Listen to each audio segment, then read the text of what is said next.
যোৱা ৰাতি আপোনাৰ ঠিক 2টামান বজাত কেমেৰা আমি চালোঁ। ল'ৰা এজনে আহি পেলাই আমাৰ এইখন দোকান পুলিচ পইণ্টৰ ঠিক সন্মুখৰ দোকানখন, আমাৰ গুমটি দোকানখন, তামোল চামোল কিবাকিবি বেচে, সেইখন দোকান ভাঙিছে। আৰামছে সোমাইছে ভিতৰত, সোমাই লৈ পেলাই 5 মিনিটমানত একদম ধুনীয়াকৈ চব বস্তু যি য'ত আছিলে, খুচুৰা পইচা, তাৰপিছতে এনেকুৱা তামোল পাণ মৰ্টন চিপছ সেইখিনি ভৰাই মেলি ওলাই যোৱা দেখিছোঁ আমি। আপোনাৰ বালাজীৰ ফালে সেইফালে ওলাই যোৱা দেখিছোঁ।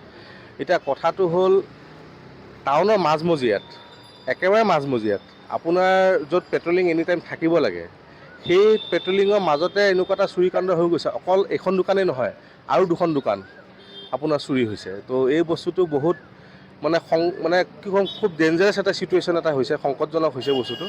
এইটো আমি অনুৰোধ জনাইছোঁ যে আমি বস্তুখিনি যেতিয়া দিম, আমি কমপ্লেইনটো অলৰেডি আমি দিয়া হৈছে, প্ৰিলিমিনেৰী কমপ্লেইন যোনটো কয় এইটো আমি দিছোঁ।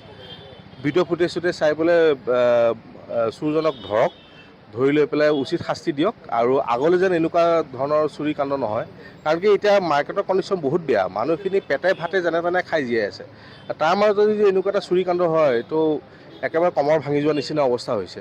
তো মই অনুৰোধ জনাইছোঁ যে বস্তুটো তদন্ত কৰক, আৰু আগলৈ যেন এনেকুৱা চুৰি কাণ্ড নহয়, এইটো প্ৰশাসনে যেন অলপ চায়। আৰু আমাৰতো 6,000মান টকা নিছে বুলি গম পাইছোঁ, আৰু ইফালে আমাৰে বন্ধু এজন, তেখেতৰ 20-22 হাজাৰ টকা নিছে, বাইদেউ এজনৰো কিবা নিছে তেনেকুৱা।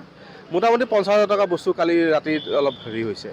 আৰু এনেকৈ কথাখিনি ওলাওঁতে, আজি চুৰি কাণ্ডটোৰ কথাটো ওলাওঁতে, আৰু ইফালৰ পৰা JPS চুইটছৰ ওচৰৰ দোকানীখিনিও আহি পেলাই আমাক জনাইছে যে যোৱা সপ্তাহ নে যোৱা 2-3 দিনৰ আগতে তাতো চুৰি হৈছে। তাতো বোলে অলপ মোটামুটি ভালেই আপোনাৰ 20-25 হাজাৰ টকা বস্তু মানে চুৰি নিছে। আৰু মানে বেছি ডাঙৰ চুৰ নহয়, মানে তেনেকুৱা পাণ দোকান বা তেনেকুৱা সৰু সুৰা দোকানে তেখেতে টাৰ্গেট কৰে, টাৰ্গেট কৰি পেলাই বস্তুখিনি নিয়ে, যাতে মানে বস্তুখিনি ইজিলি ক'ৰবাত গৈ পেলাই বেছি দিব পাৰে, তেনেকুৱা হৈছে। তো মই অনুৰোধ জনাইছোঁ বস্তুটো অলপ ডিপলি চাওক, চাই পেলাই বস্তুখিনি অলপ তদন্তটো ভালকৈ কৰে। আৰু ৰাতি 2টামান বজাত সম্ভৱ কামটো কৰিলেহি, তলা চলা ভাঙি থৈ গ'ল।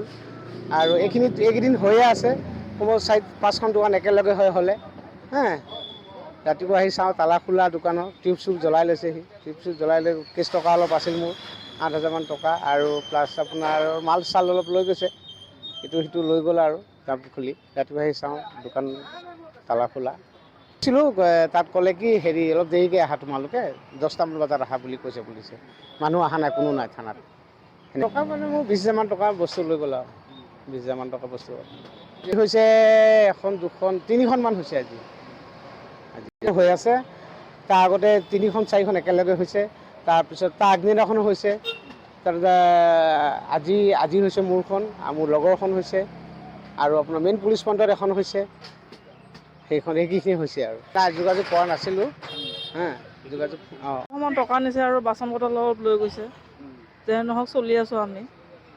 এতিয়া মানে এনেকৈ হ'লে কি হ'ব, আমিতো চলিব নোৱাৰিম।